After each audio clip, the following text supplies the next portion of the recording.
Have you ever felt like you're living a double life? Or maybe a triple or quadruple one? One minute, you're the serious, buttoned-up professional. The next, you're the wild one with your friends. And then, a phone call from your parents turns you back into a teenager. It can be super disorienting, right? It can even make you feel like a bit of a fraud. Well, today we're going to dive into why this happens, and I'll tell you right now, it's not only normal, it's actually a sign of a very healthy, very adaptable brain. So that brings us to the big question, the one we all ask ourselves at some point. Who is the real you?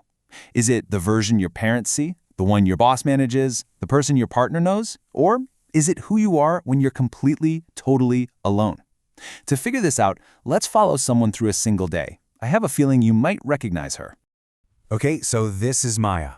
At work, her boss would describe her as stoic, analytical, maybe a little reserved.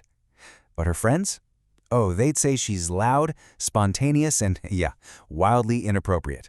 Her mom, on the other hand, thinks she's still an anxious kid, while the guy she's dating finds her effortlessly charming. So, which one is the real Maya?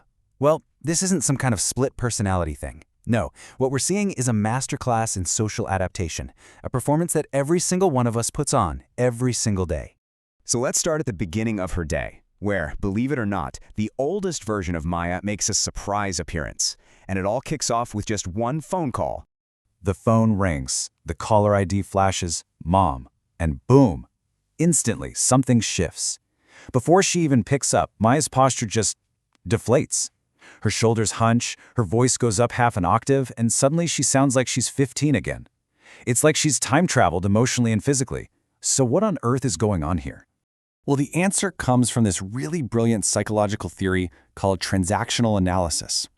It was developed by a guy named Dr. Eric Berne, and he basically said that in any social interaction, we're operating from one of three ego states. Okay, so here are the three states. First, you've got the parent state. That's all the behaviors and feelings we copied from our own parents. Then there's the adult state. This is our rational, logical self, the one dealing with the here and now. And finally, the child state, which holds all those feelings and reactions from our actual childhood. See, at work, Maya is in her rational adult state, but the second her mom calls, it triggers her child state. Those old, deep-seated neural pathways just light right up. Her brain automatically runs its oldest software because, hey, it's efficient. We don't just act like kids around our parents. In a way, we psychologically become them again, reverting to those old familiar scripts. All right, so let's move on. The day's just getting started, and as soon as Maya steps into the office, a completely different character is about to take the stage. The second she walks through those glass doors, that teenage slouch from the phone call, it's gone. Maya is standing tall. Her voice is level and professional, her vocabulary totally scrubbed of emotion. She is performing the role of marketing manager Maya, and honestly, she's absolutely nailing it. This is a perfect example of what the sociologist Irving Goffman talked about. He had this idea that all of social life is basically like a play. He said we have a front stage, like the office, where we're following a script, and then we have a backstage, like our home, where we can finally, drop the act. Maya's office is her front stage, and she is the star of this particular show. So how does she pull this off so flawlessly? Well, she's using two key psychological tools.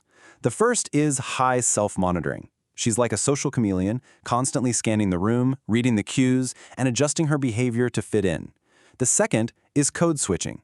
She's changing her language, shifting from her casual slang to corporate jargon in a heartbeat. Now, this isn't about being fake. It's a deeply ingrained survival instinct. It's about making sure she's safe and accepted within the tribe of her workplace. So we've met the child and the professional. Now let's explore the faces Maya shows in her more personal life, where a whole different kind of connection starts to happen. It's lunchtime with her work friend Leo. And again, the transformation is immediate. That stiff corporate posture just melts away. She's leaning in, her hands are flying around as she talks, she's using internet slang. But if you look really closely, you'll see something fascinating. When Leo leans back, she leans back. When he lowers his voice, she lowers hers. They're in perfect, unconscious sync. What's going on here? This, my friends, is the magic of mirror neurons. These are these incredible brain cells that fire not only when we do something, but also when we see someone else do that exact same thing. They are the neurological root of empathy. And what these neurons create is something called the chameleon effect. By unconsciously mirroring Leo, Maya's brain is sending out this powerful, primitive signal that says, I am like you, we are on the same team, you are safe with me. We don't just react to our friends. For a brief moment, our brains literally try to become them to forge a deeper connection. It's amazing. All right, let's fast forward to the evening. Maya's on a third date with a guy named Julian. Now, this is different. She's not really mirroring him this time, she's projecting. She's presenting this carefully curated highlight reel version of herself. She's witty, she's cultured, she's passionate. This is best self Maya on full display. What she's doing, whether she knows it or not, is tapping into a powerful cognitive bias called the halo effect. The idea is, if you make a really positive first impression, if you seem charming and smart, people's brains will subconsciously just kind of fill in the blanks and assume all your other traits are positive too. It's not that she's lying. Think of it like a museum of her personality. She's just showing him the main polished exhibition first. The messy storage rooms in the back, those can wait for a later date. Okay, so we've met the child, the professional, the friend, and the romantic. Let's follow Maya home for the final act of the day, where all those masks can finally come off. Maya walks into her apartment, kicks off her shoes, and just collapses onto the couch next to her roommate, Sarah. She lets out this long, exhausted groan. There is no performance here. There's no self-monitoring, no code switching. This is her true backstage. This is her sanctuary. Now, to really understand this deep sense of safety, we can look at a cool model called the Johari window. Basically, it shows that with most people, our hidden area, the stuff we keep to ourselves, is pretty large. But with someone like her roommate Sarah, Maya's open area is massive. She has shown her all the unpolished, messy, weird parts of herself over and over, and she's never been rejected. And that is what creates true psychological safety. It's the place where her nervous system can finally stand down. So let's go all the way back to our original question. Who is the real Maya? While the father of American psychology, William James, actually nailed this over a century ago. He understood that we don't just have one social self, we have many. And this brings us to the most critical realization of all. The whole idea that you're supposed to be the exact same person in every single situation is a complete and total myth. You are not a monolith. You're a living, breathing, adapting human being. So no, you are not a fraud for changing who you are. You're more like a multifaceted diamond. And depending on the light and the angle you're being viewed from, different facets are going to shine. This isn't deception. This is emotional intelligence. It's cognitive flexibility. It is the beautiful, complex dance of being human.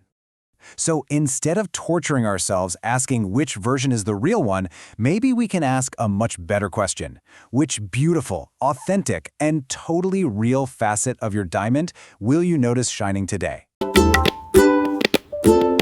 Please like and subscribe.